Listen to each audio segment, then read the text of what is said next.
गीता में सभी बातों का उत्तर है, जीवन का सार है, उन बातों का भी जवाब है जो आपके दिमाग में प्रश्न रूप में चल रहे हैं।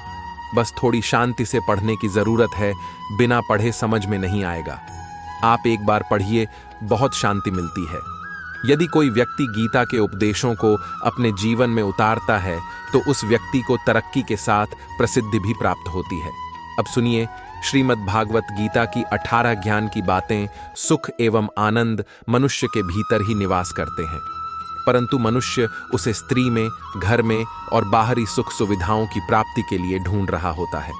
श्री कृष्ण कहते हैं कि भगवान की उपासना केवल शरीर से ही नहीं बल्कि मन से भी करनी चाहिए। ईश्वर का वंदन उन्हें प्रेम बंधन में बांधता है। मनुष्य की वासना ही उसके पुनर्जन्म का कारण होती है। मनुष्य इंद्रियों के अधीन है, इसलिए उसके जीवन में विकार और परेशानियां आती हैं। मनुष्य के अंदर धैर्य, सदाचार, स्नेह और सेवा जैसे गुण सत्संग के बिना नहीं आते हैं। श्री कृष्ण कहते हैं, जिस प्रकार शरीर से वस्त्र मैले होने पर बदलते हैं, ठीक उसी प्रकार मन में यानी हृदय में मैल होने से उसे निकाल देना चाहिए। जवानी में जिसने ज्यादा पाप किए हैं उसे बुढ़ापे में नींद नहीं आती है, उसे वह पश्चाताप में बिताना पड़ता है। भगवान ने जिसे संपत्ति दी है उसे गाय को रखकर सेवा करनी चाहिए, इससे भगवान प्रसन्न होते हैं। जुआ, मदिरापान, परस्त्री गमन, अनैतिक संबंध, हिंसा, असत्य, मद, आसक्ति और निर्दयता, इन सब में कलयुग का वास है। इसलिए इसका और एक नाम है घोर कलयुग। अधिकारी शिष्य को यानी जो ज्ञान प्राप्त करने में परिश्रम करते हैं उसे सद्गुरु, अच्छा गुरु अवश्य मिलता है। भगवान श्री कृष्ण कहते हैं कि मनुष्य को अपने हृदय को बार बार समझने की कोशिश करनी चाहिए। ईश्वर के सिवाय उसका कोई नहीं है।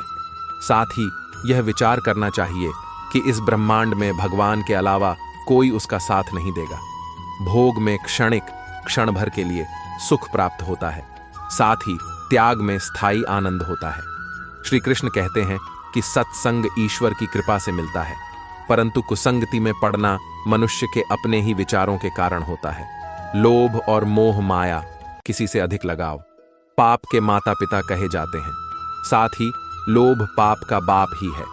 श्री कृष्ण कहते हैं कि स्त्री का धर्म है कि रोज तुलसी और पार्वती का पूजन करें, इससे उनकी सुख समृद्धि हमेशा बनी रहती है। मनुष्य को अपने मन और बुद्धि पर हमेशा विश्वास नहीं करना चाहिए, क्योंकि ये बार बार मनुष्य को दगा देते हैं। खुद को निर्दोष मानना बहुत बड़ा गुनाह साबित होता है। पति पत्नी पवित्र रिश्ता बनाए रखने से भगवान पुत्र के रूप में उनके घर आने की इच्छा रखते हैं। भगवान इन सभी कसौटियों पर कसकर, जांच परख कर ही मनुष्य को अपनाते हैं। इसलिए मन में गलत विचार नहीं रखना चाहिए। सदैव सभी के साथ प्रेम भाव से रहना चाहिए।